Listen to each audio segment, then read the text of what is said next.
Hey, what's up guys? In this video, I'm going to show you how to replace your air intake filter on a Honda CRV. So first thing we're going to do is we're going to loosen these two screws in the front here, and you just need to use a Phillips screwdriver.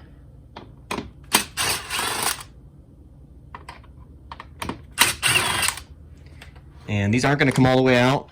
They're going to come so far and then they're just going to stop. They stay mounted here in the lid. And then there's another one here on the back side. And then one more here on the back side by the engine.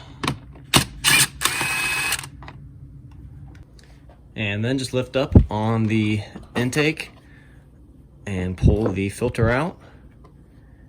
And take note of where this tab is. When you go to put the new one in, you're going to want it to go in the same way. Check out the the tab and then how this is laid out. If you put it in backwards, it's not going to want to seat right. You'll be able to tell that it's not going to go in right. But yeah, just make sure you kind of check and see where everything's at. And then you want to take your new filter and just slide it back in.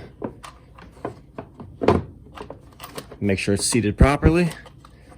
And lower this back down. And wiggle that around a little bit until you tell that that's also seated properly. And then just tighten your screws down and you're good to go.